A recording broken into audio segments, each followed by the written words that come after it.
اي جبتها. يلا يلا. جيب $20 بالأول. $20؟ شنو تقصد؟ بالأسبوع الماضي كان 15. ما تريد. كيف عاد؟ إن كان هيك معي.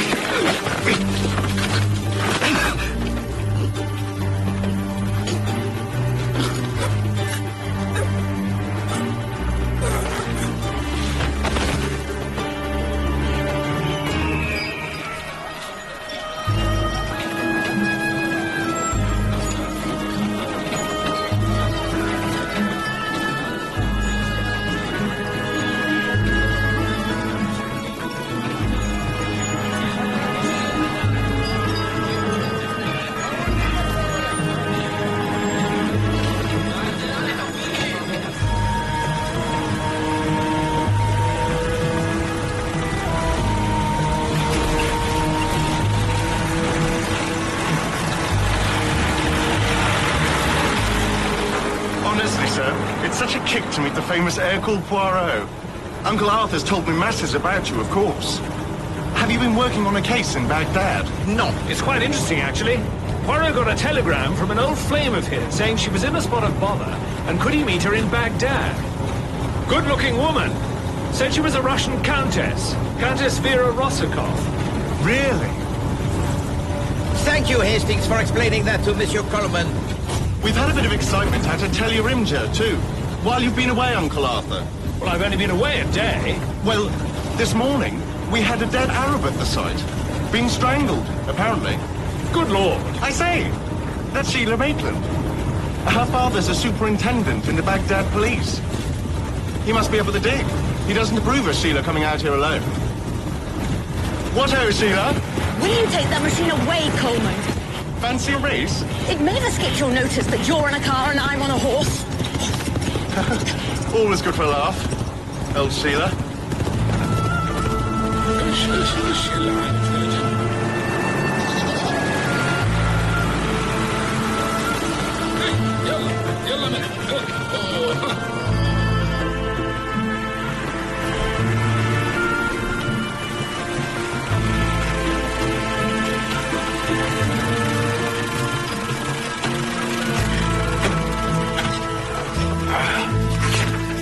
Thank you, Hastings.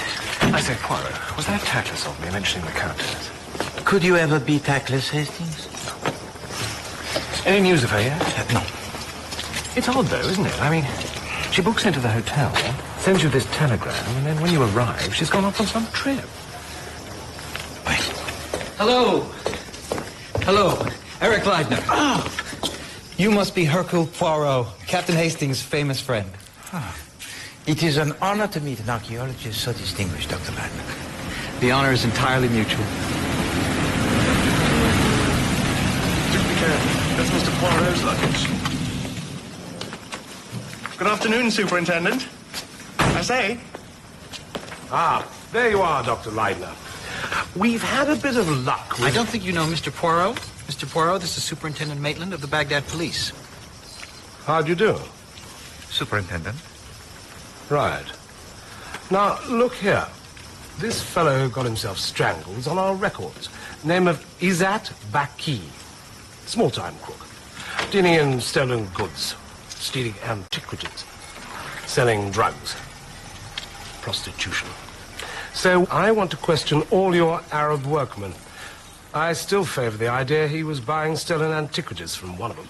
Very well. Whatever you think necessary. I'm sorry for that. This is where you'll be staying.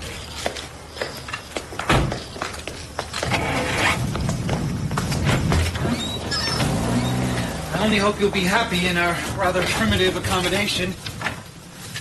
No, not at all, Dr. Leidner. I'm a man of the taste most simple. Oh, Lord Bullock.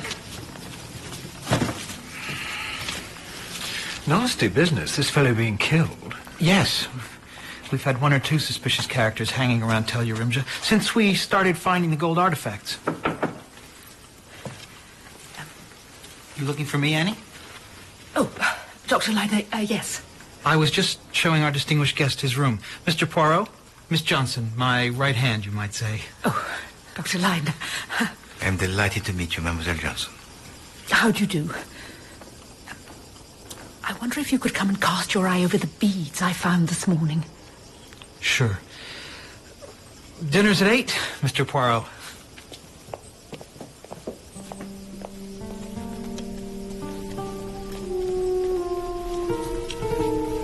Where's the mosquito net, Hastings? Oh, we don't bother with them here. There's no body of water for miles, so we only get the odd mosquito passing through, as it were. A couple of little bites won't do you any harm. But I'm extremely sensitive even to the couple of little bites, Hastings.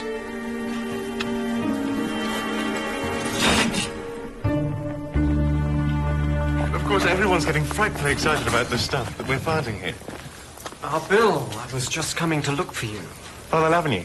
This is Mr. Ηρακλής Πουαρό. He's come to stay with us. I'm pleased to meet you, Monsieur Poirot. Mon père? I have heard much about your exploits. According to the log, there was a cylinder seal found by Mr. Mercado yesterday, which he gave to you to bring to the Antica. That's right, yes. Do you know where it is? I've put it on that shelf there. Well, it's not there now. Well... Everybody on the roof, please.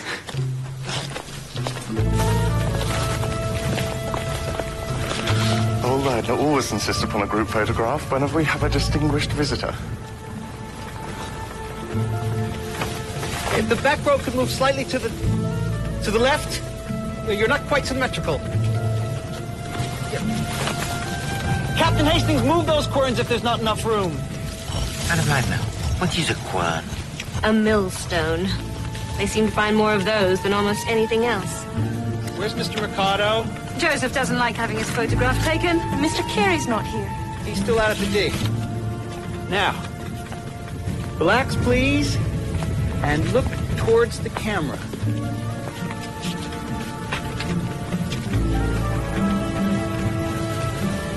Quite still.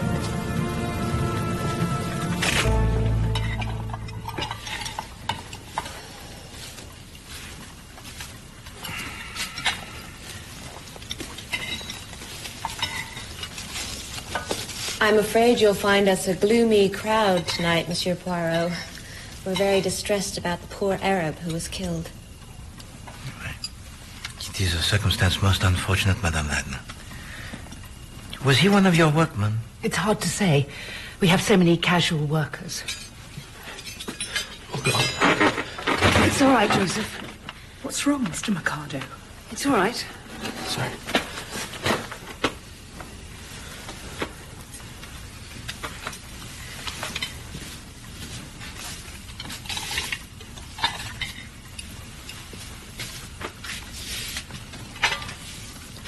I was reading in my guidebook last night why this bit of Iraq used to be called Mesopotamia.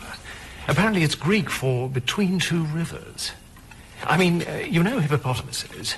Well, hippo means river, and potamus means horse. River horse, you see.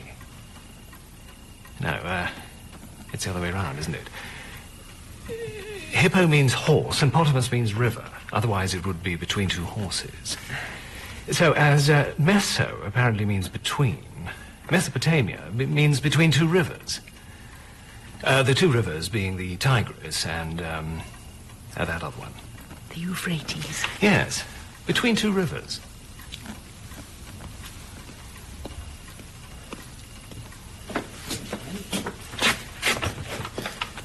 I should have thought you would have known by now that dinner is at 8 o'clock, Mr. Carey. I'm sorry, Mrs. Leidner. I thought that the work was what was important here. Not at the expense of everyone else's convenience. We finished our soup, I'm afraid. It's quite all right. I had to finish plotting those walls. Yes. Yes, of course.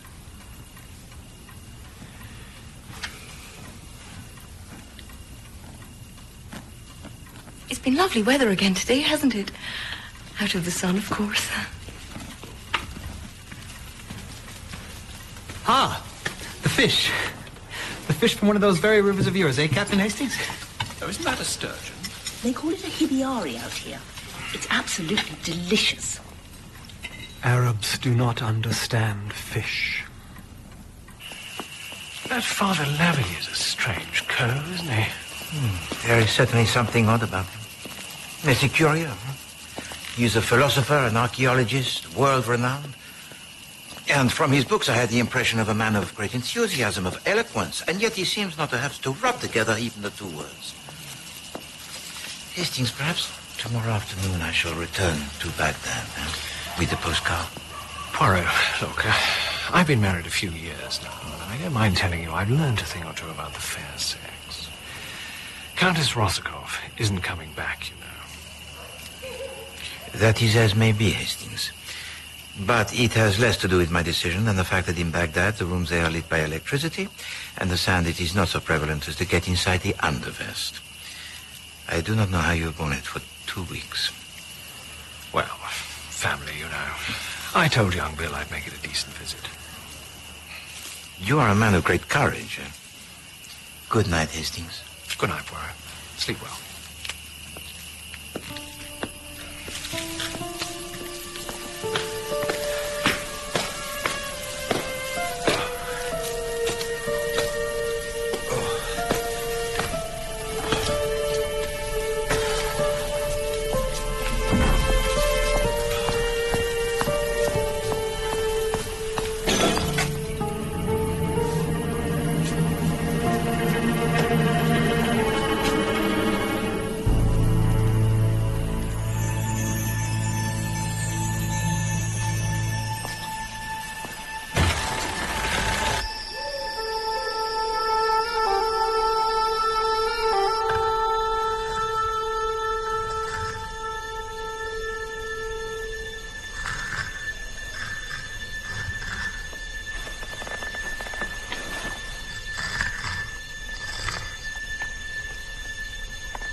On the wall.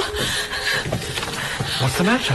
Mrs. Leidner saw a face at her window and someone was moving about in the antique room. Right. Nurse. It's all right.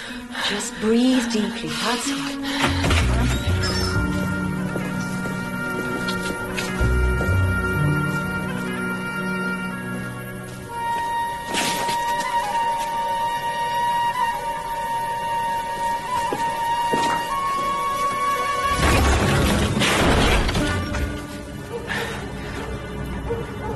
Father Lavigny? I saw a light. I thought someone was in here. I'm just checking to see nothing's been touched.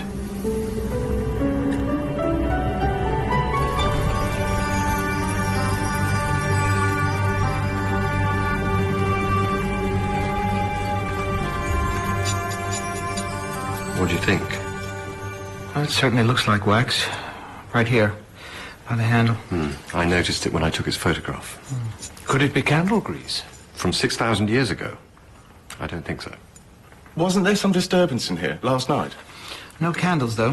Father Lavigny had a flashlight. What was he doing in here? He heard a noise. How's his latest translation? Don't be unfair to Father Lavigny, Richard. We've only found 4 tablets and seals as yet, and one of those has disappeared. I apologize, sir. But everybody says he's a famous epigraphist. I just look forward to seeing his first bit of work.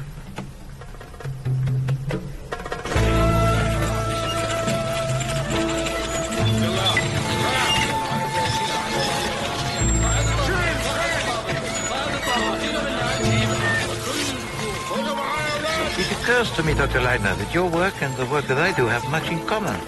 Really? Well, all I've ever wanted to do is dig in the earth, find out the secrets that time has buried there. Exactement. The digging into the past. The sifting of the message rows for the clues. And the the people most important that you deal with are those who are dead. Bet you don't have as much paperwork. For the world, it is drowning in papers. People will be thinking I'm insane. Good heavens, no. Noises in the night? Faces at the window? No, there's something going on here. I shouldn't be surprised if somebody weren't trying to frighten the expedition off. You really think so? Who's that? What's he doing?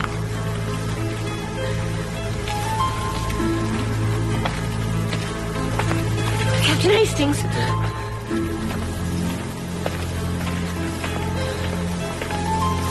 You see the state I'm in? Shoots away, Hannah. Shoots away, Hannah. Lima.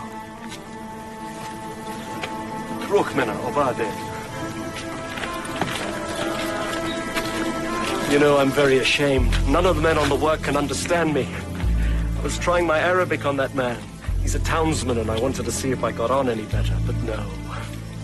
Dr. Leidner says my Arabic is too pure.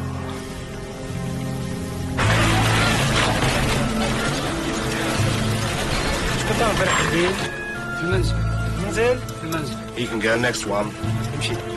Name. Poor little beggar. About 6 years old, I'd say. Sent into the next world with nothing but a little pot and a couple of bead necklaces. Well, perhaps that is all any of us need, Mademoiselle Johnson. I know it's hard to believe, Mr. Poirot, but I can't tell you what fun we used to have. Dr. Leidner, Richard Carey and I, the first years we worked out here. We were such a happy party.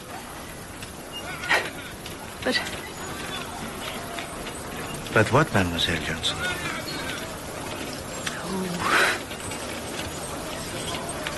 To be frank, since Dr. Leidner got married, of course, she's a very charming woman, and I can quite understand why Dr. Leidner fell for her.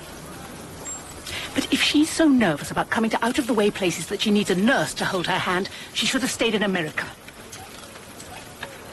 And now, the famous detective. Oh, no, Mademoiselle Johnson, you are mistaken. I assure you that my visit here is purely coincidental. Huh. There she is now. I say, isn't that splendid?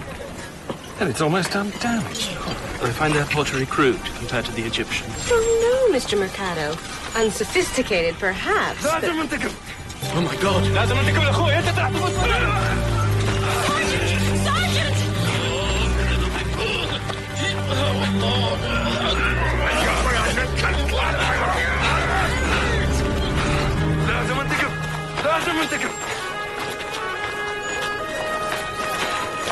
Are you all right, Captain Hastings? Yes, I'm okay. What was all that about, Mr. Mercado? Why do you ask me? The man is mad, obviously. He said he was going to avenge his brother. What brother? I do not know any brother.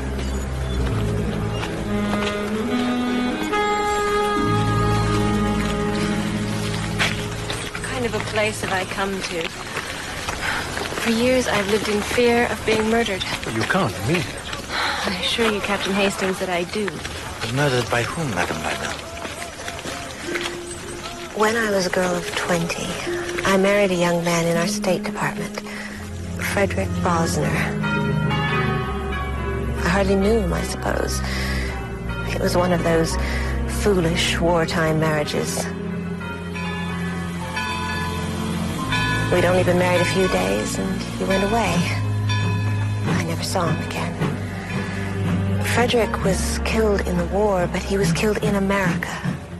He was shot as a spy. It was terrible. Terrible. And then, about 3 months later, an amazing thing happened. I am waiting for you. If you ever marry another man, I will kill you. Signed, Frederick. But this supposed to come from your husband, who is dead. Exactly.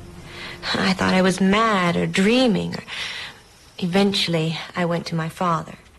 He worked in the State Department, too. He admitted the truth. My husband hadn't been shot at all. He'd escaped. The State Department had covered it all up anyway, and he was trying to protect me. But then, Frederick had been killed in a train wreck a few weeks after his escape, and he saw no reason to burden me with the knowledge. I shouldn't have told you this. I just thought you were someone I could talk to. A comparative stranger, just here for a few days. And you say now that you have received more of these letters? Some years ago, when I got engaged to be married, a whole flurry of letters started. I couldn't bear it.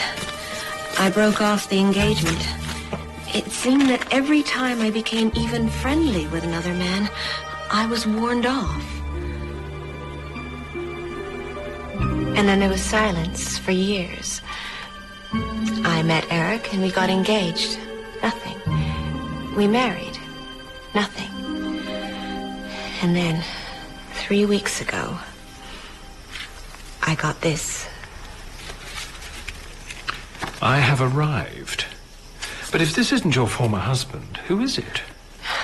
I don't know. Frederick had a much younger brother named William.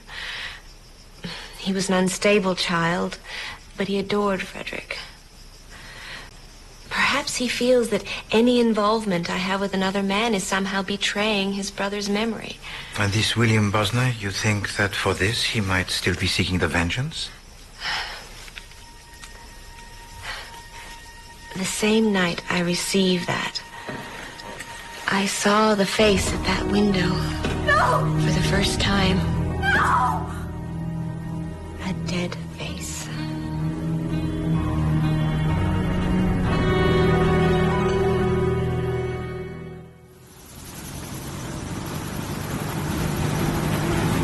I really don't understand why you're leaving, Poirot. After all Mrs. Leidner told us this morning. I mean to say, there's a damsel in distress, if you like. We're all in bally distress this year. You wouldn't believe what a difference there is. There's Carey. Even he was quite cheerful last year. Believe it or not. He's worked with Leidner for years, of course. So's Annie Johnson. She blames Mrs. Leidner.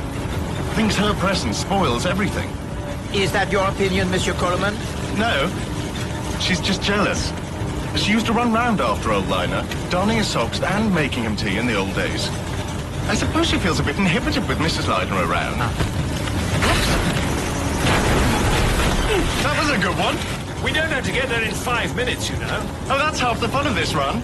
You're getting old, Uncle Arthur. Speaking for myself, Monsieur Coleman, I have aged 10 years since I entered this automobile.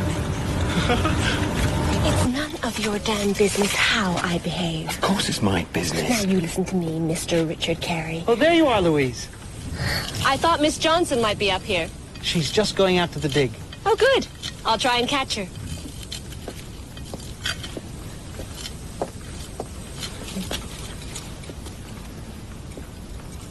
How you doing there, Richard?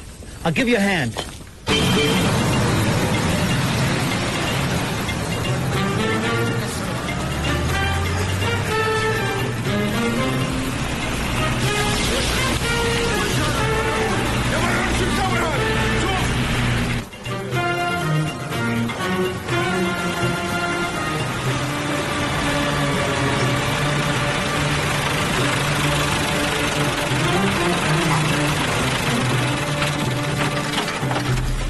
I'll post those letters now. Thank you. Tell me, Monsieur Coleman, do you recognize this handwriting? It's the lovely Louise's. Madame Leidner? Yes. Why? Oh, nothing. It just reminded me of the handwriting that I saw recently of someone else. Good Lord.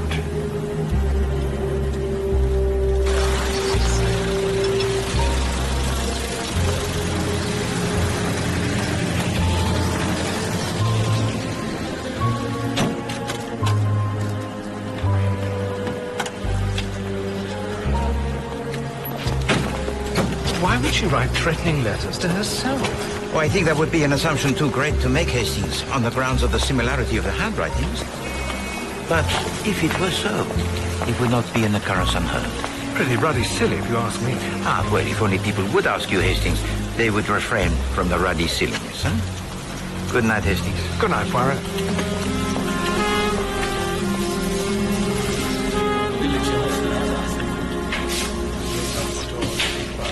Monsieur, the key to my room, if you please. Certainly, Monsieur Poirot. The Countess Rosikoff, she has returned yet to the hotel? Not yet, Monsieur Poirot. Merci.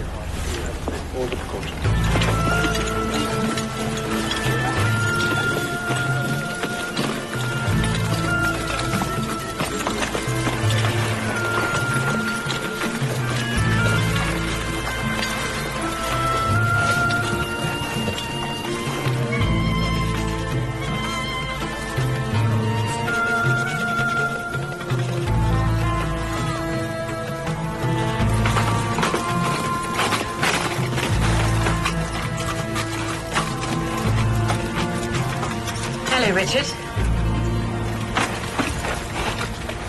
Hello, Sheila. You're a long way from home. If Muhammad won't go to the mountain.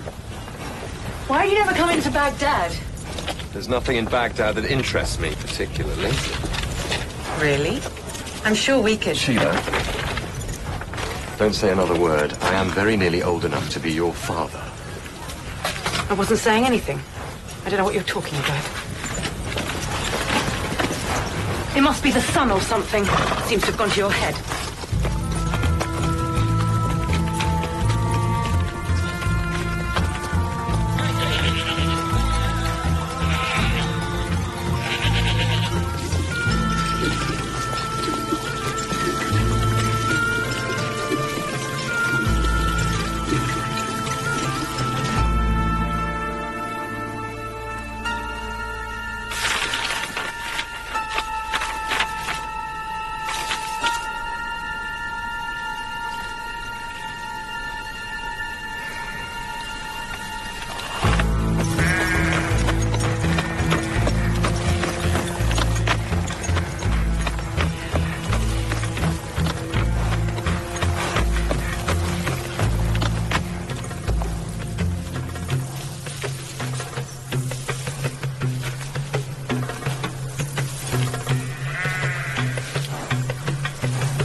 Abdullah!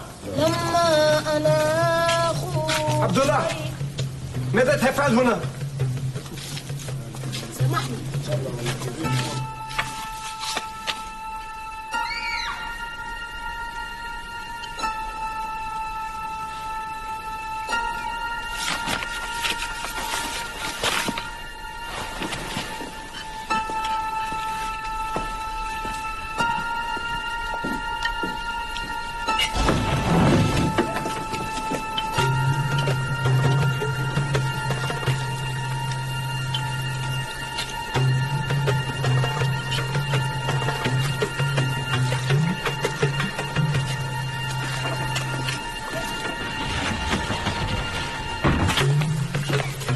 Father Lavigny, do you happen to know where my nephew is? I was hoping he'd run me into Baghdad again. He's gone already, I think. It's Friday and the workmen are paid today. He has to collect the money from the bank. Oh, dust. It's a bit clearer up there now. Louise has been complaining lately there's not enough room to walk about. I'm just going to tell her the good news.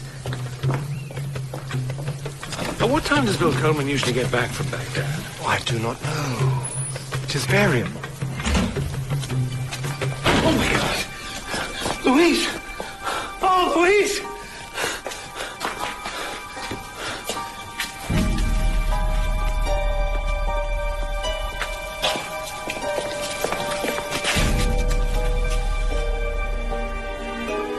She's dead. Good God.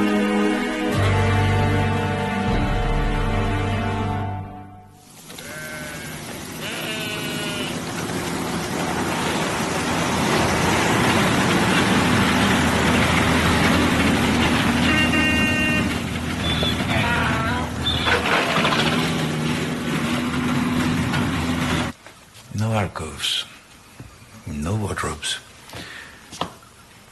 and no curtains behind which anyone could hide. No. The body was on this rug. Leidner said he lifted her head when he found her, but he didn't actually change her position. It all seems so straightforward, huh? Madame Leidner, she is lying on her bed, half asleep. Someone opens the door, she looks up, rises to her feet, and was struck down. Blood. Very little. The blood will have escaped internally into the brain. And the weapon? Was there no sign of that? No. Something heavy. Without any corners or edges. Welded perhaps by the strong arm of a man. Wielded. Thank you, Hastings. It all seems so straightforward. Except for one thing. If the person who entered the room was a stranger, why then did Madame Leidner not cry up for help immediately? Miss Johnson said she thought she heard a cry. She was in the living room. That's next door but one to this. Perhaps it wasn't a stranger. Yes, Hastings. She may have been surprised to see the person, but she was not afraid.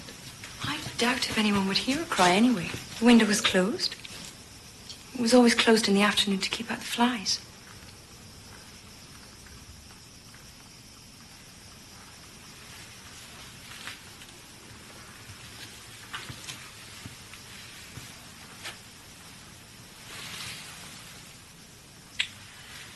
Tell me, Superintendent, what is your opinion? Is that not blood?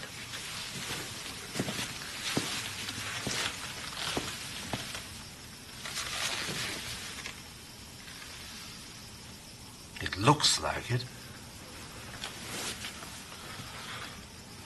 I'll find out. Good. It is a puzzle, eh? The walls, they are the most solid. The windows, they are closed and barred. So the only way into this room is through that door. And the only way to that door is through the courtyard. And the only way into the courtyard is through the archway. And beyond the archway, there are 5 persons, and they all tell the same story. That no stranger entered the courtyard today. And I do not think that they are lying. The room of Madame Leidner, it is there. And you are working here. So the door to her room, it is in your vision all of the time when you look up from your work? That's right. Nobody could have gone in there.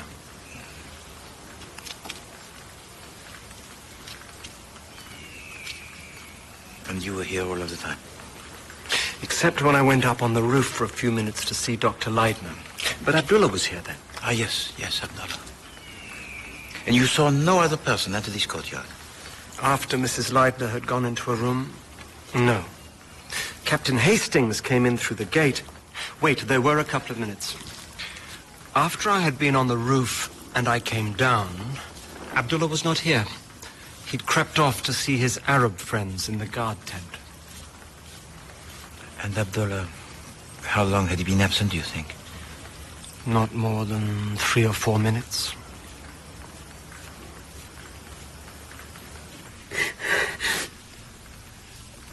Come on, Marie.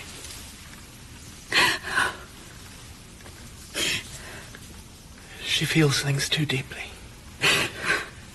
It's so terrible. I was so fond of Louise. Madame Mercado, could you please tell me what you were doing at the time of her death? I was washing my hair. It seemed so awful. I was quite happy and busy. So you did not leave this room? Not until I came out and heard what had happened. It was awful. Did it surprise you? What do you mean? Oh, no, it's just that she might have confided to you something. No. No, dear Louise never told me anything. Anything definite, that is. Of course, there were the faces at windows and so forth. So there's nothing you can think of that would help us in any way? No. No, there isn't. Monsieur Mikado, could you tell me what you were doing at that time?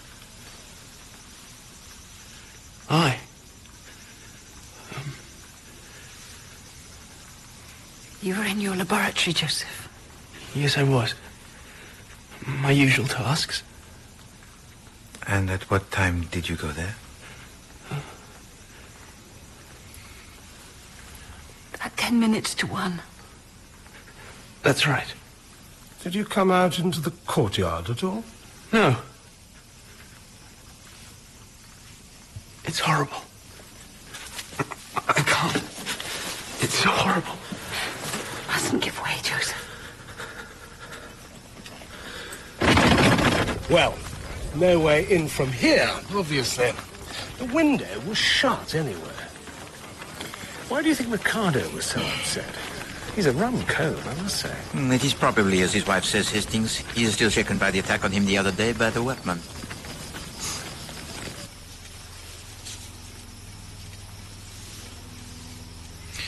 Tell me, Dr. Leidner, your love for your wife was your ruling passion. That is true, is it not? Yes. Then I must demand from you the whole truth. I assure you, Mr. Poirot, I've kept nothing back. No. For example, you have not told to me why you invited to join the expedition Nurse Letheran. But I've explained that. My wife's nervousness, her fears. No, Doctor. Your wife, she is in danger, yes. She is threatened with death, yes. And you send, not for the police, not even for a private detective, but for a nurse? I thought... You see, Doctor, it all rings, except for that one thing. Why a nurse? Well, there is an answer. In fact, there can only be one answer. That you did not truly believe that your wife, she was in danger. God help me. I didn't. Doctor, did you suspect that your wife wrote those letters herself? I thought that maybe worrying and brooding over the past might have possibly affected her mind. I thought that she might have somehow written those letters to herself without being conscious of having done so. That is possible, isn't it? There are, as I see it, three possibilities. Three? Well, solution number one, and the simplest. William Bosner, the young, unstable brother of the first husband of Madame Leidner, still seeks the vengeance. First he threatens her, and then he carries out his threats. But if we accept this solution, then we have the problem of how he entered and departed without being observed. And the second? Solution number two, that for reasons of her own, Madame Leidner writes to herself those letters that are most threatening. I thought that was the idea you favored. But if this was true, then the letters, they have nothing to do with the murder. But now we come to solution number three. And to my mind, the most interesting. I suggest the letters, they are genuine. That they are written by William Bosner, the young brother-in-law of Madame Leidner, and that actually he is one of the staff of the expedition. Excuse me.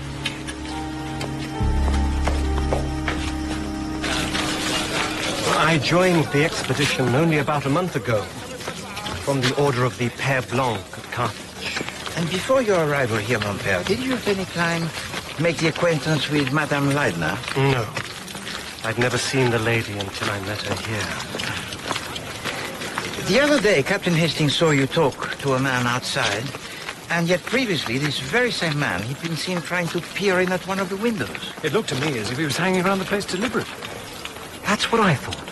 I asked him what he was doing and told him to go away.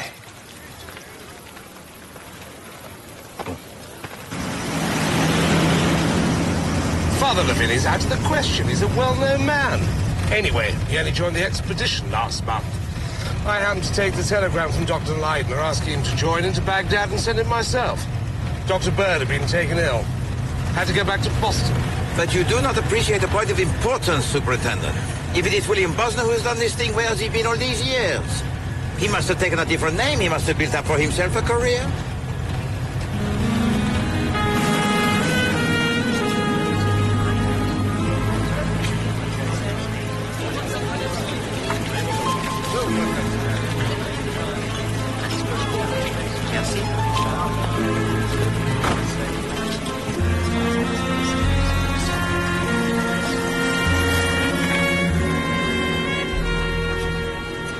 Countess Rozakov?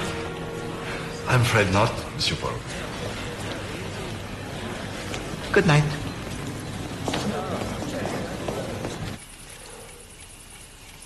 I didn't even know Mrs. Lloyd had been married before. Oh, yes. American. Went to the bad during the war. I just wonder what's going to happen to the expedition now. It's very much Leidner's show. I'm sorry to interrupt. Have either of you seen Miss Johnson? She wasn't at dinner. She's not in her room either. You don't think she's made off with the family silver, do you? No, of course not. I just... Well, you know, with a murderer about.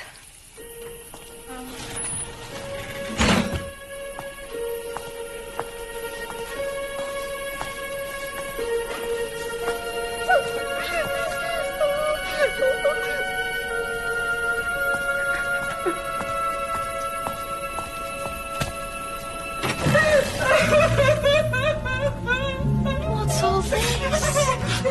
You mustn't sit here crying all by yourself. Don't, Miss Johnson, don't.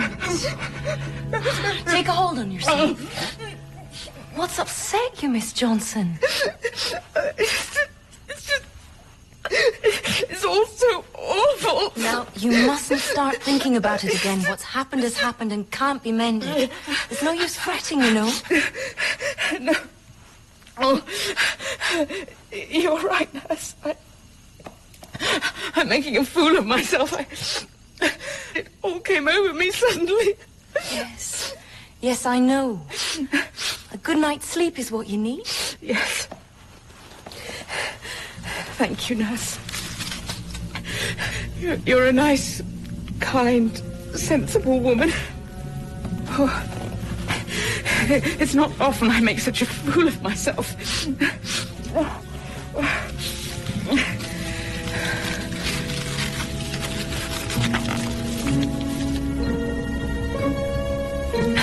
She was never a nice woman.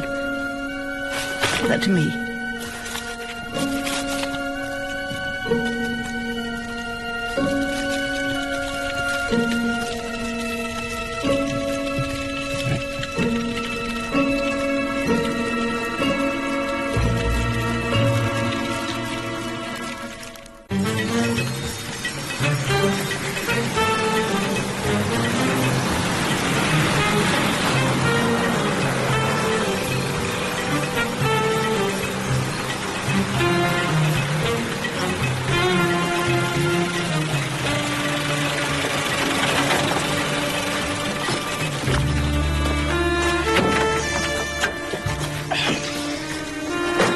Sign of the Countess yet, Poirot?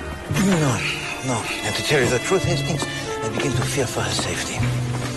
First there was a telegram stressing her need of help most urgently, then her absence from the hotel at my arrival, and now the continuing lack of any sort of communication from her. Yes, I see what you mean. Bonjour, Mademoiselle Maitland. Bonjour, distinguished Belgian tech. You see, Hastings? People begin to remember that I am not French. It is good of you to come, ma sœur. It is most interesting and important, this news of Mademoiselle Johnson. Asseyez-vous, s'il vous plaît.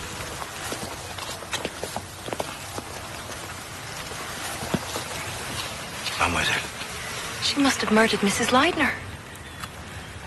Why else would she burn that paper? The writing was exactly like the rest of the anonymous letters. Yes, no slattern, but order and method. There is first a great deal that you have to tell me. Now, I could not ask you at Tel Yarimjab, but the good Dr. Leidner, He worshipped his wife. And he is sure that everybody else felt exactly the same towards her. But in my opinion, that would not be human nature. No.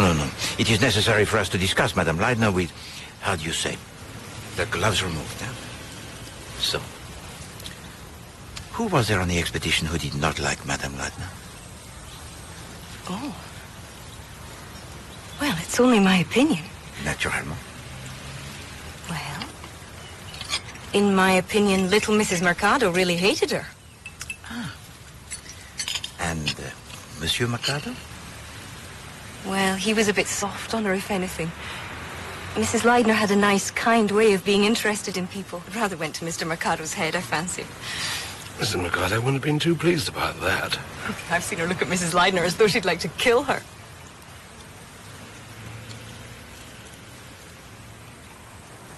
Oh. I didn't mean to say. I mean, she... No. I understand.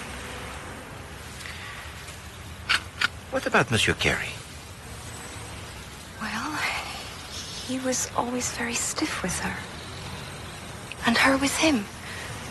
Perhaps he was jealous, like Miss Johnson, him being an old friend of her husband's, too. What ho, Sheila? Look here. I bought 2 tickets for the tennis club dance. That's not until the end of next month. I know. I wanted to get in before anyone else. Will you come? Oh, all right. Yes, I'd love to.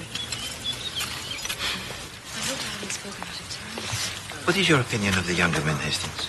William Coleman, for instance? I say, steady on, Poirot. He's my nephew. No, he's your nephew by adoption, Hastings. Yes, but all the same.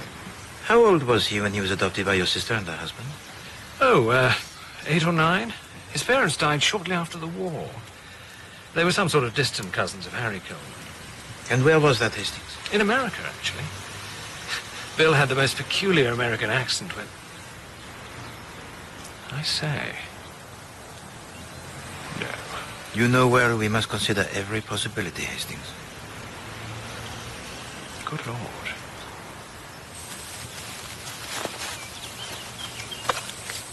How are you getting on with our local mystery? I've learned a great deal, mademoiselle, about the victim.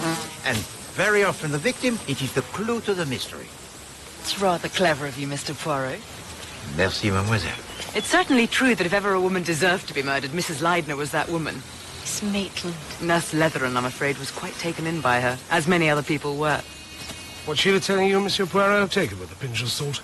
She and Louise Leidner didn't exactly hit it off. We didn't hit it off because Louise knew that I saw through her.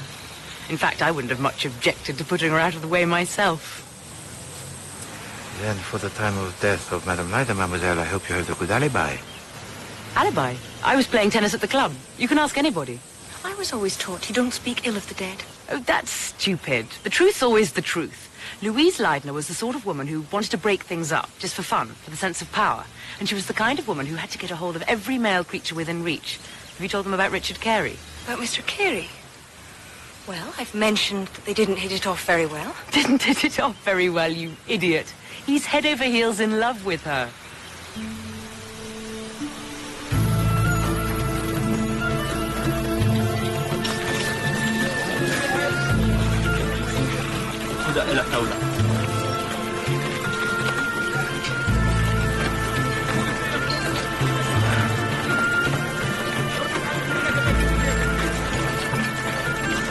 Tell me, Hastings, Monsieur Mercado, is he right-handed or left-handed? Right-handed, I think. Yes. Bonjour, Monsieur Mercado. Good morning. Not many people visit me out here. You dig too deep, monsieur. It is very difficult on the legs, you understand. These people must have been jolly fit. The lower you get, the more interesting it becomes. Follow me, gentlemen. One interesting thing is that the pottery found above this level, it shows a marked difference. Here, I will show you.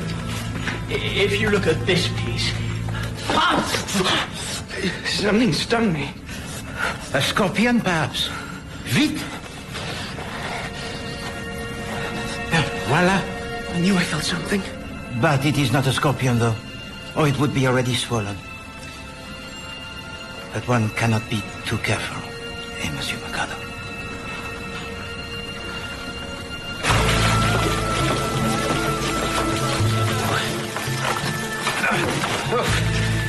That was neat, Hastings. What was that, Poirot? Did you do that? Oui, I was the stinging insect, and very neatly I did it too. Regard. You did not see me, Hastings? But what for? I wish to observe his forearm, Hastings, the left one. Did you not notice anything? Well, yes, I did, as a matter of fact. A lot of marks on the skin. Oui. I suspected, but now I had to be sure. Monsieur Mercado, he is addicted to drugs, Hastings. I see. So where does that lead us? For the moment, I cannot say. But facts, Hastings. Facts. Those are the cobbles that make up the road along which we travel.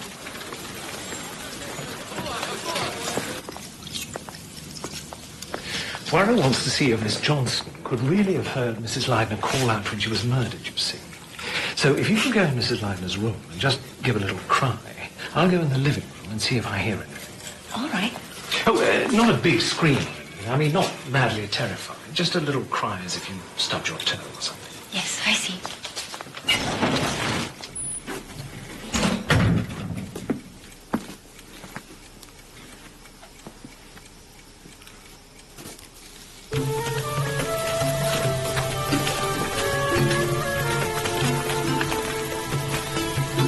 Bonjour, Monsieur Carey.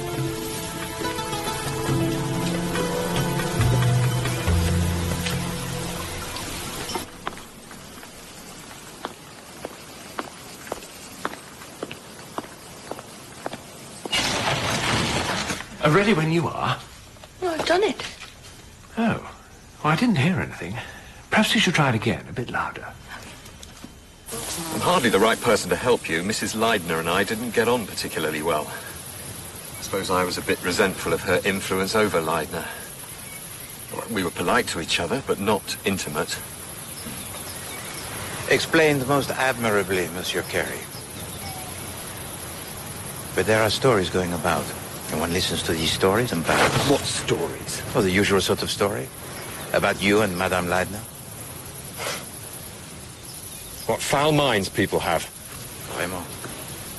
They're dogs, huh? However deep one buries an unpleasantness, a dog, he will always root it out again. As for myself, I'm always ready to be convinced of the truth. You? I doubt if you'd know the truth if you heard it. Try me and see. All right. I hated Louise Leidner. That's the truth for you. That's the truth.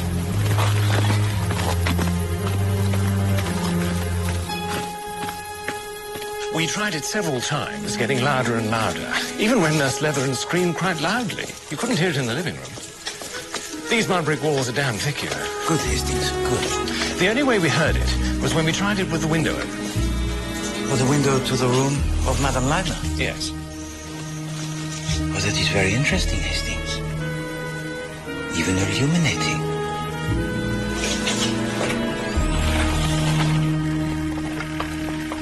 Ah, Madame Mercado, Mademoiselle Johnson, bonjour. Good day. How are you getting on, Mr. Poirot? Oh, it marches slowly, this affair, mademoiselle. But this morning I was in Baghdad with Superintendent Maitland. His daughter is a young lady, most charming, n'est-ce pas? Sheila Maitland? Oh, she's all right. Of course, she's the only young creature in the place, so she gets a bit spoilt by all the young men dancing attendance on her. Not that she doesn't encourage them. She was out here yesterday afternoon looking around for one or other of them. What's that you're doing? This. Oh, we found another cylinder seal at last. You know, this is only the fourth one we've found on this site, apart from the one that's got lost, of course. And Père Lavigny, he translates them, n'est-ce pas? Well, there's not usually much to translate. They're more pictorial, although that varies from age to age. This one's just got a short inscription, just by the picture. It's probably the name of the owner. How old is it? Oh, about 5,000 years. Ah. Oh, it is of great beauty. I'm just doing the mould in the plasticine, and then we make a plaster cast, and he works from that. That's most ingenious. Have you got a lot of plasticine? I could do with a bit. Hastings, you're of too great an age to play with plasticine. There's a hole in the door of my room, and the mosquitoes just seem to stream through it at night. Oh, help yourself. There's some in the stationery cupboard. Oh. I think it's where there used to be a lock. They've taken the lock away and left the... I say. What's this? Poirot?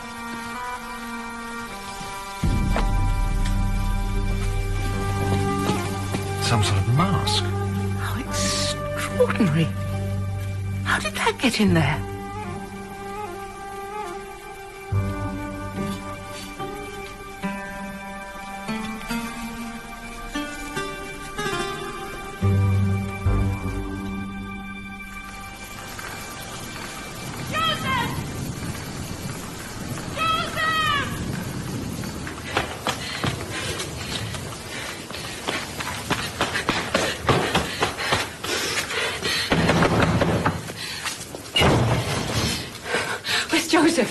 Joseph? He got up before I was awake and I can't find him anywhere. Sorry, I haven't seen him. He's not out at the dig? No.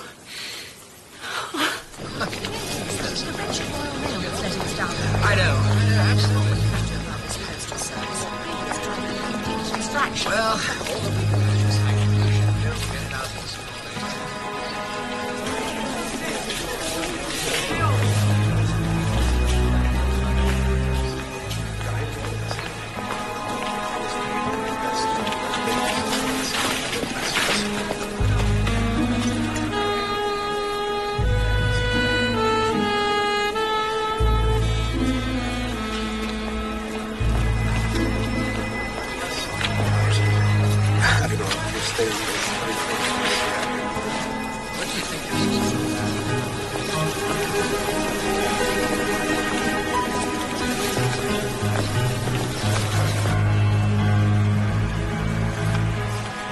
Just the other one night. Very good, sir. Thank you.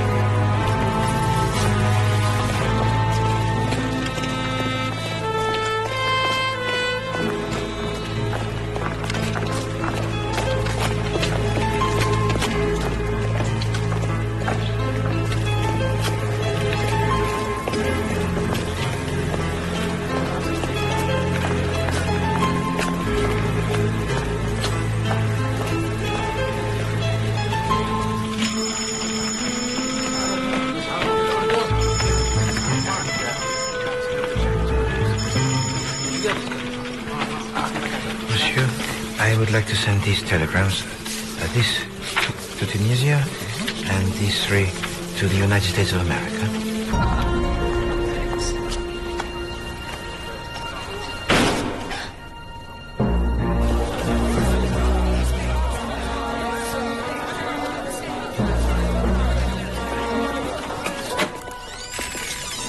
Keep them back.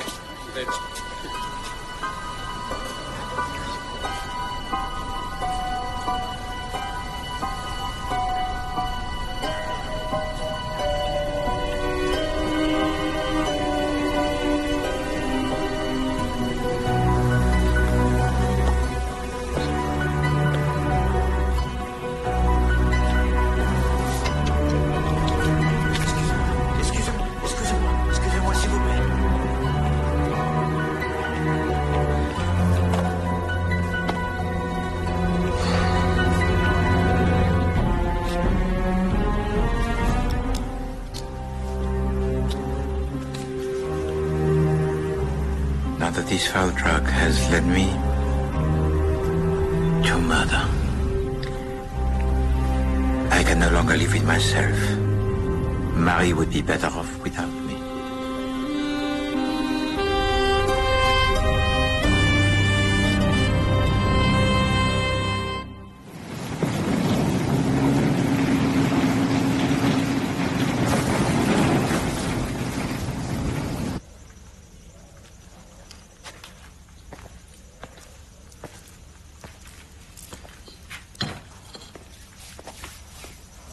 Captain Hastings.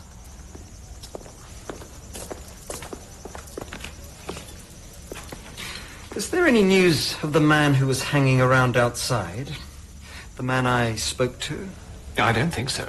I've been wondering since whether the man could have been an Iraqi dressed up to look like a European. Seems clear to me he had some overwhelming interest in Mrs. Leidner. Your friend Monsieur Poirot is coming out to visit us today? I know, he's a bit busy today. Sending telegrams. Telegrams? Where to? All over the world, he said. But that was probably a bit of foreign exaggeration. I think perhaps he also exaggerated the length of time it would take him, Captain Hastings. Good Lord. Poirot. I didn't think you were coming out here today. Monsieur Mercado has committed suicide, Hastings. Not a word. Bonjour, Père Lavigny. Bonjour, Monsieur Poirot. The other day when you was asking me about that fellow I saw peering in through the window. What was that? Hello, Abdullah.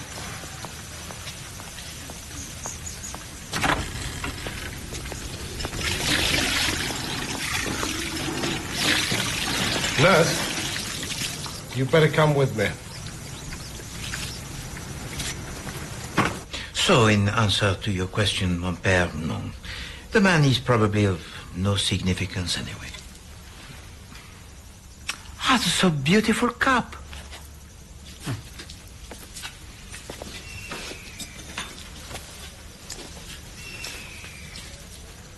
Oh, so beautiful. And so ancient, Hastings. No wax on it today, either. Wax? Yes. Richard Carey was quite upset. There were little bits of wax round the handle. Ah, yes. Candle grease, no doubt.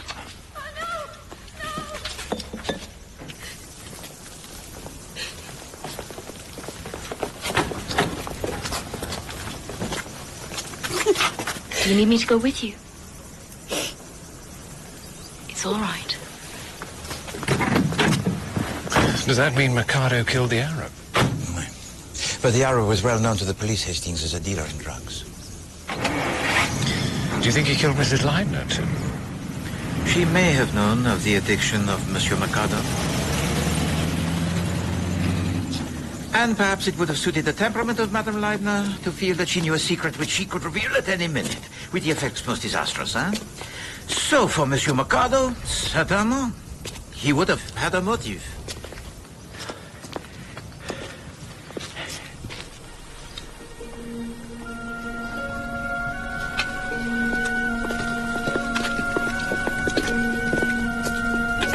Is something the matter, Mademoiselle Johnson? Is it to do with Monsieur Mercado? You must tell me, Mademoiselle.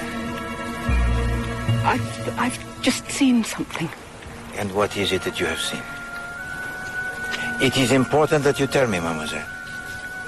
I've seen how someone could come in from outside, and no one would ever guess.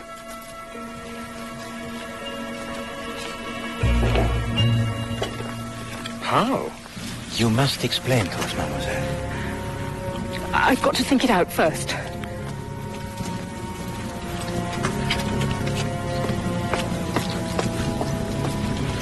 Is she all right?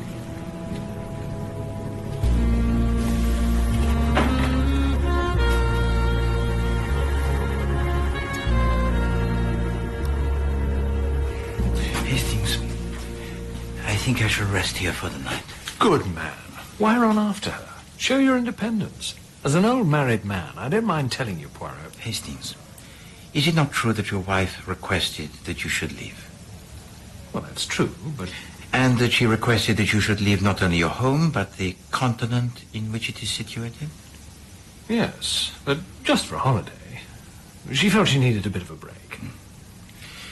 Then perhaps you will kindly not to presume to lecture me as an expert on the psychology of women.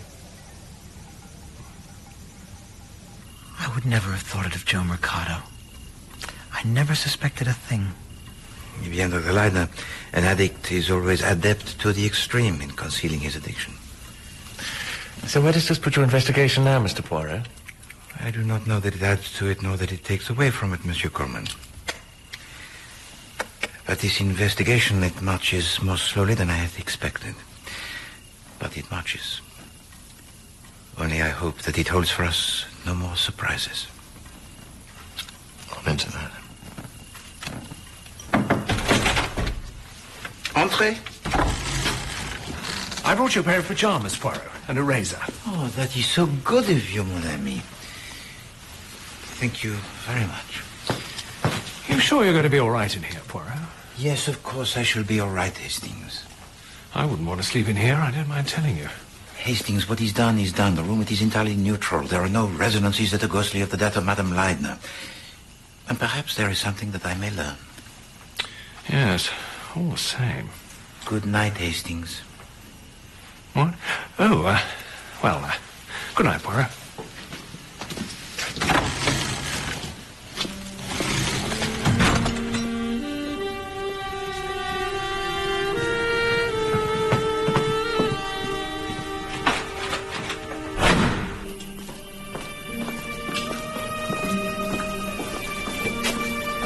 Miss Johnson?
Mademoiselle Johnson!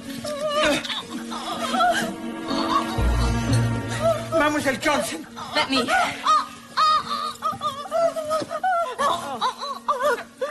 Oh, she's drunk something corrosive. It's all right, Miss Johnson. We'll soon have you better. Chloric acid. What's happened? Get my bag from beside my bed and send someone to Baghdad for a doctor. What, mademoiselle? What? What is it, mademoiselle? Please, try to tell me. What is that, mademoiselle? Window.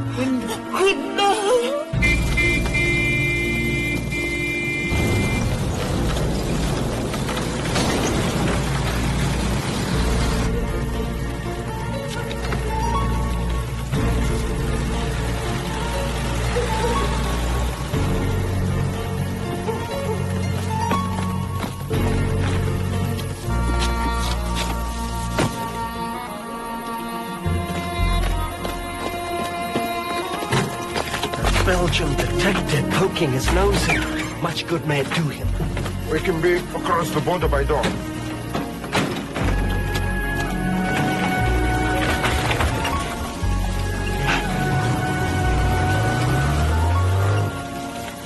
Who can have done this foul thing, Mr. Poirot? Captain Hastings, how is Miss Johnson? She's dead. Oh, God. Somebody substituted hydrochloric acid for the water that she placed habitually beside her bed. Half awake, she would have swallowed sufficient of it before she realized. God.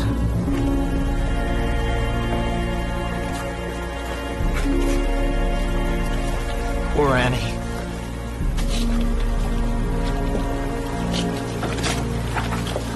Nothing to show whether she took it from the laboratory herself or not. There is someone missing, sir. Missing?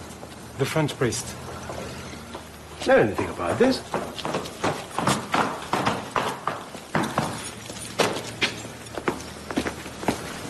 I was at the post office and a telegram came for you. Merci, mademoiselle. What are you doing out here, Sheila? Oh, Daddy.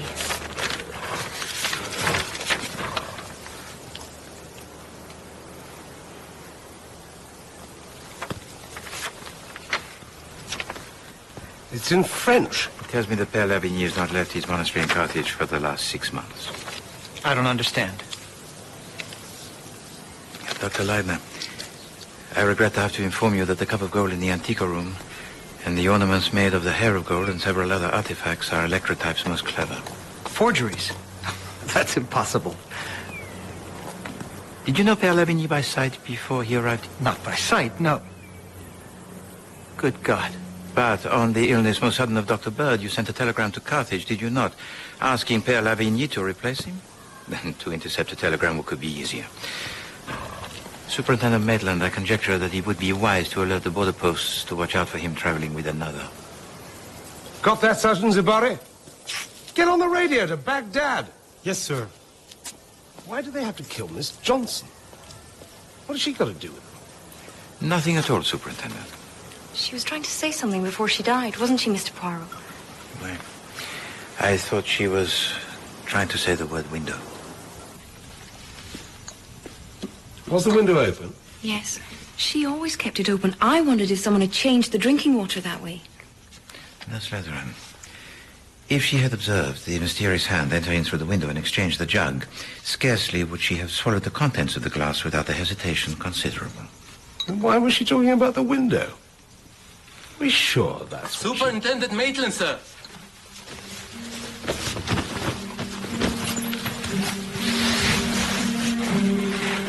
Open it.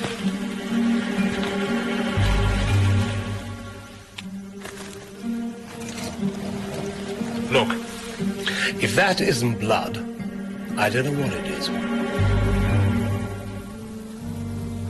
I blame myself, Hastings. I should have made her tell us. What, when she said she realized how someone could get in from outside without anyone knowing? La pauvre femme. But how could you have made her tell us? Sacré nom de chien. But what did she say? Well, she said she wanted to think it out. Yes, and that it was under death warrant, Hastings. If only she had told us. What is that, mademoiselle?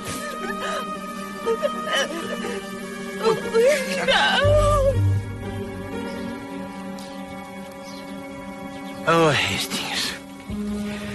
What a fool that I have been, when the truth, it is so clear. So simple.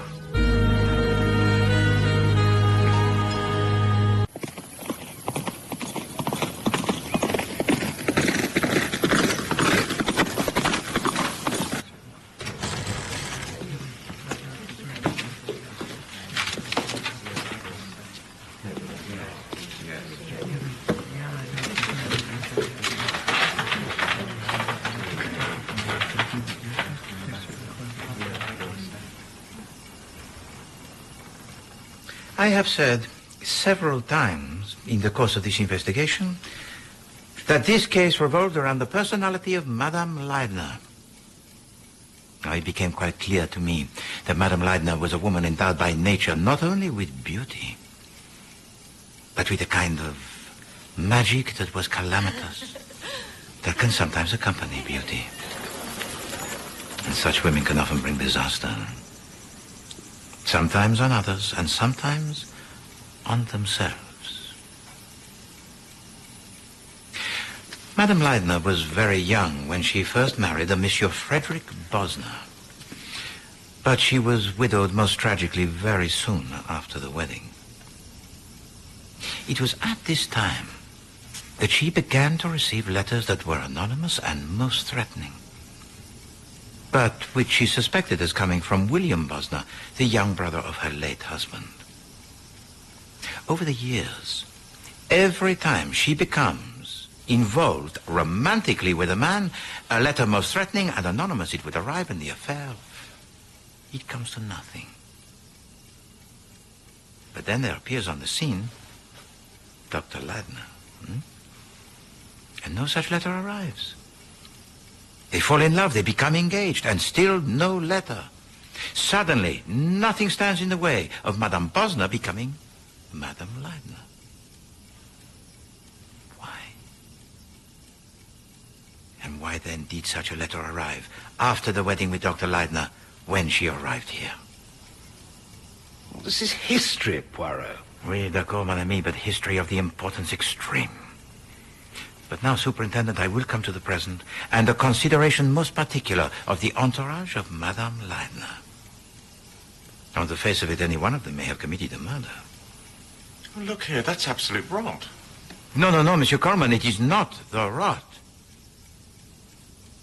Now, the first person to consider was Père Lavigny, who now, of course, has fled, but revealed himself to be a thief and a forger of the antiquities archaeological, but not, I think, a murderer. Also, there are 3 persons who have the alibis that are watertight. Dr. Leidner, who never left the roof, Monsieur Richard Carey, who was working at the dig, and Monsieur Coleman, who was in Baghdad. But even these alibis, mes amis, are not as good as they seem, No.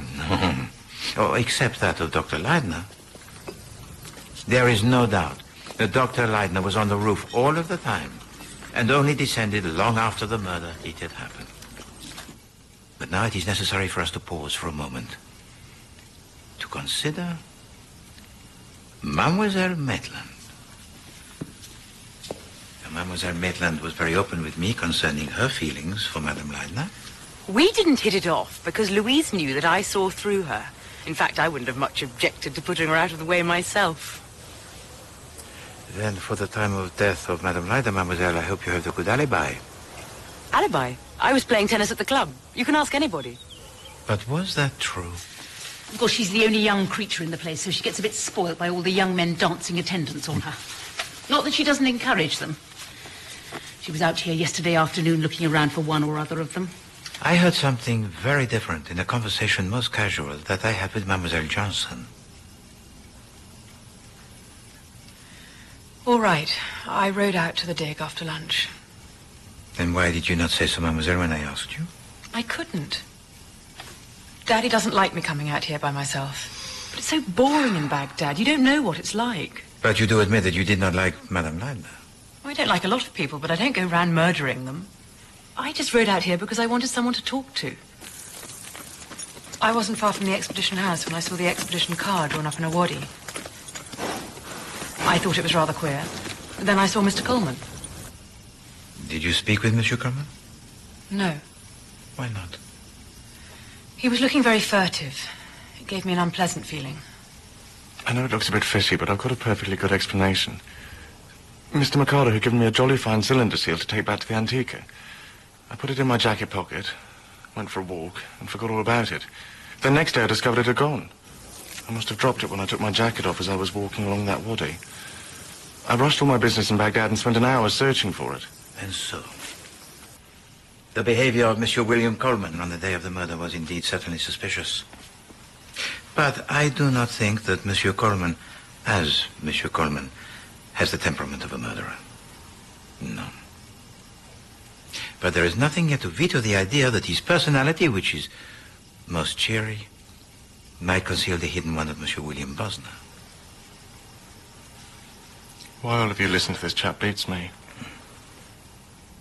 Mademoiselle Maitland, when you arrived at the dig, did you see anyone? None of the expedition members, no. There seemed to be no one there but the Arab foreman. شفت Mr. Carey? شفته هناك. You did not even see Monsieur Carey? All right. Yes, I did. For a few moments. Really? Near the dig. I'm sure we could. Sheila, don't say another word. I am very nearly old enough to be your father. And you, Monsieur Carey? Did you leave the dig after Mademoiselle Maitland, she had departed from you? Did you return towards the house? No. You see, according to some, Monsieur Carey and Madame Leidner, they did not like one another. No, another person, Mademoiselle Maitland, propounded a theory that was totally different to account for their attitude of la politesse frigide, and Monsieur Carey himself told me something different again. All right. I hated Louise Leidner. That's the truth for you. That's the truth. I believe that he did hate Madame Leidner.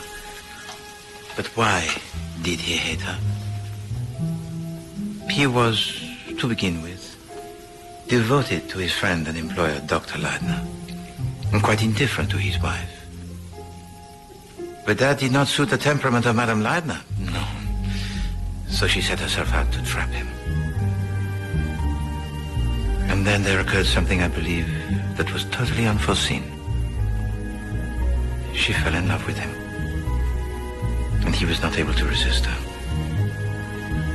I suspected something of the sort very early on. And there we have the truth of the state most terrible of nervous tension that he has been enduring. Oh, he loved Louise Leidner, yes.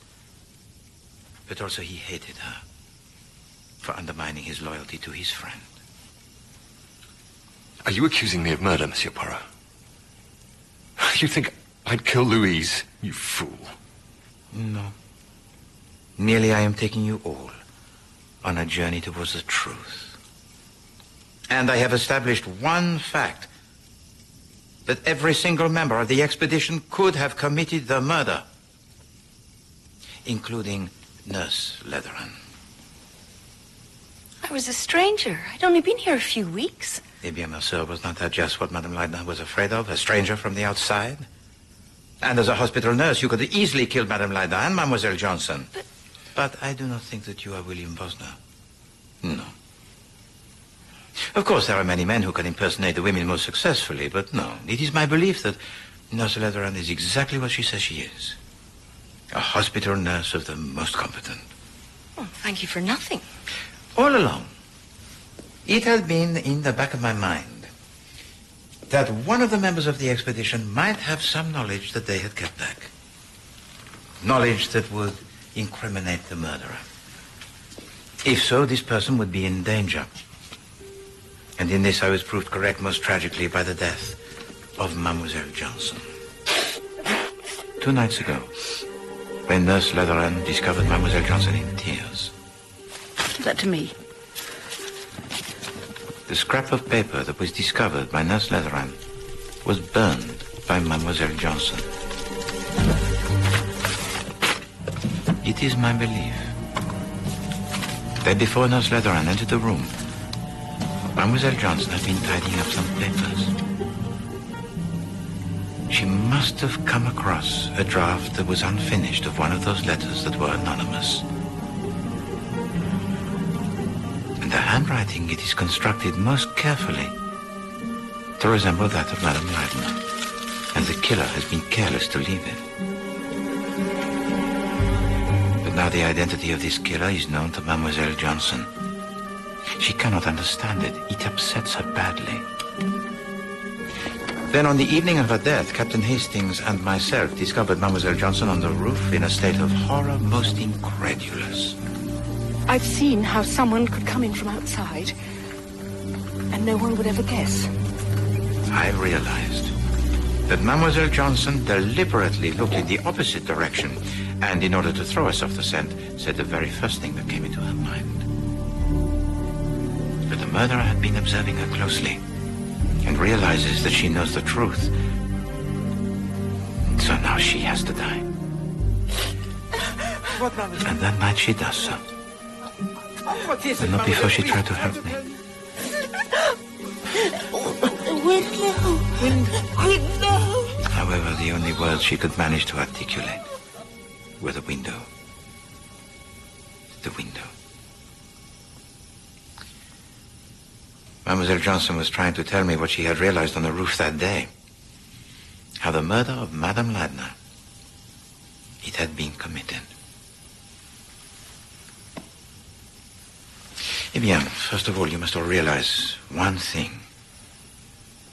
That the window to the room of Madame Ladner was on the side facing away from the courtyard. So, Madame Ladner is lying on her bed, half asleep.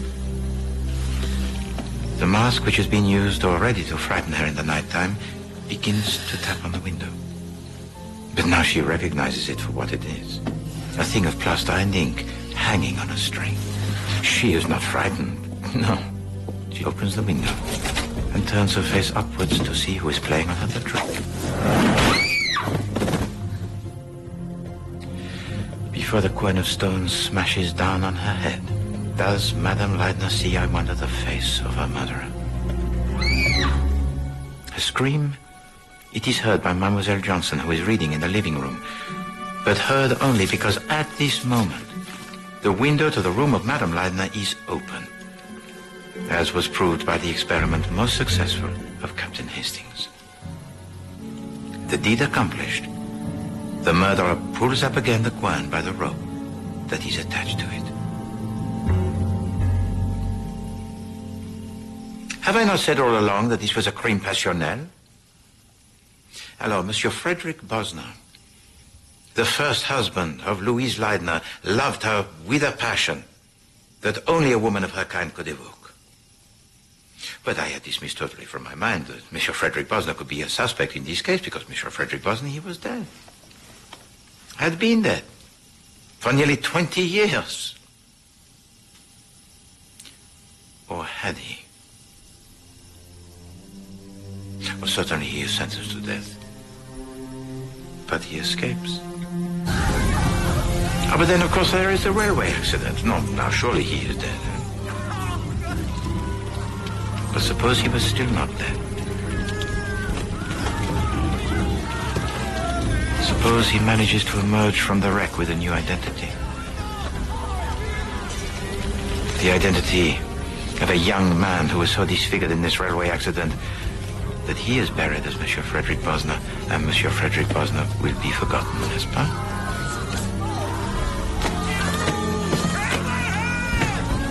You will be free to build a new life, using a new name. So, is Monsieur Frederick Bosner here amongst us today? This Frederick Bosner is a man of ability. He finds himself a profession that is congenial to him. He also keeps himself informed of the movements of his wife. She shall belong to no other man. And whenever he judges it necessary, he dispatches a letter. And he copies most carefully some of the peculiarities of her handwriting, just in case Madame Ladner decides to take to the police his letters. But these letters that are anonymous and threatening, they do not arrive when she meets, falls in love with, and becomes engaged to Dr. Ladner. It is a puzzle. And perhaps Madame Ladner realized the answer to these puzzlements in the moment before she died.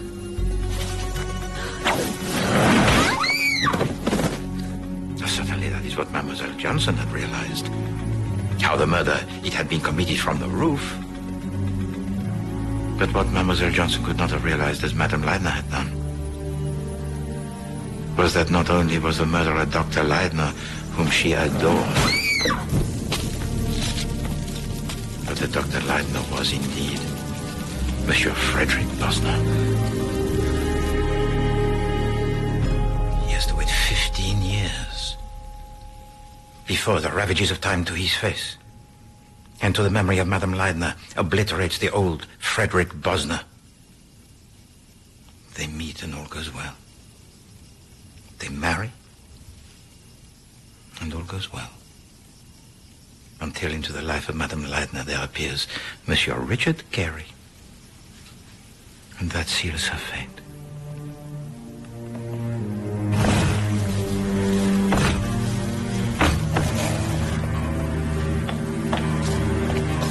It's a bit clearer up there now. Louise has been complaining lately there's not enough room to walk about. I'm just going to tell her the good news.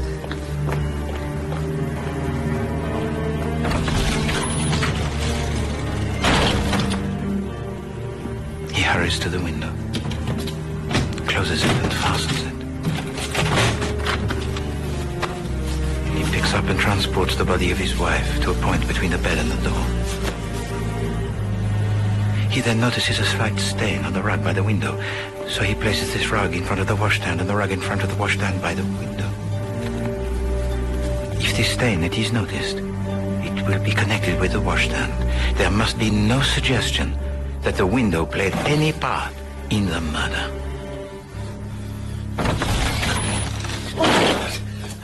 Louise! Oh, Louise! A murder most cruel and hideous, Dr. Leidner.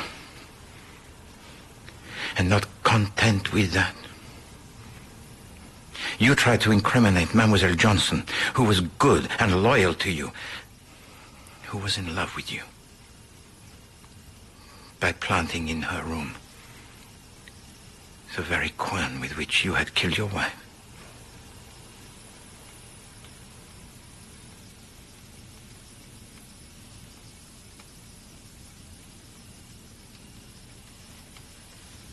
I am so tired.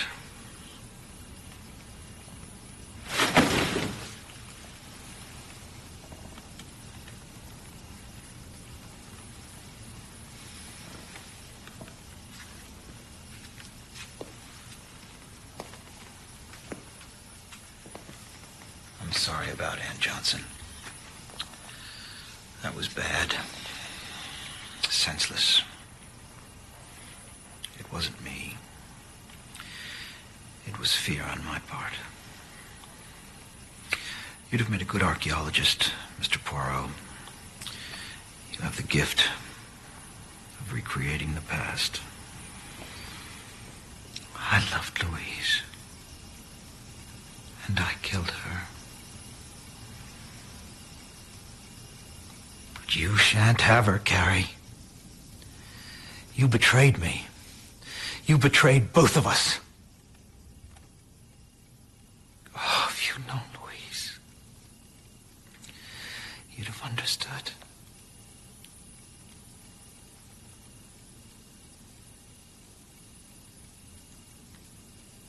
No. I think you understand anyway.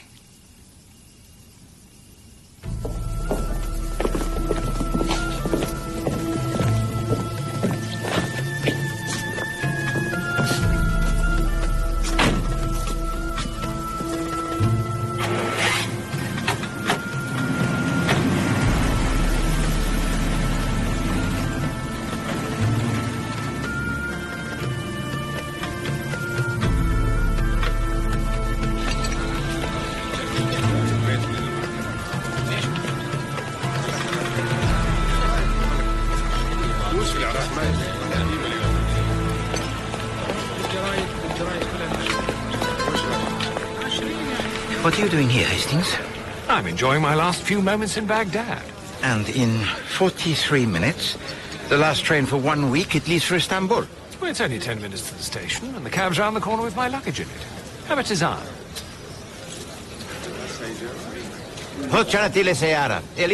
Captain Hastings para. I didn't know you spoke Arabic, Poirot. Just a few words that I have picked up, Hastings. One should never squander the opportunity that travel affords.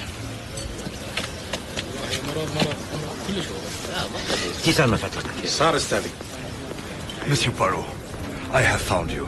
What is it, monsieur? The telephone, monsieur, from the Countess Rosakov. Merci. No, monsieur. She has gone. Gone? Yes, monsieur, the line. The reception was very, very bad, and she was speaking from Budapest. Budapest? She left a message. Go on. She said she had been called to Shanghai, and would you kindly settle her bill for her? Her bill? Yes, monsieur.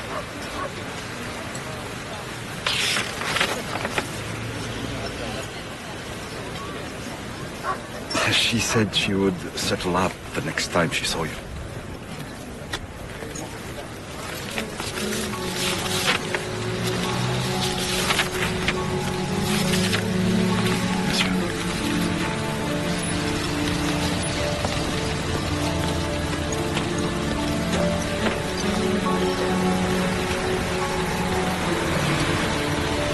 Do not speak, Hastings.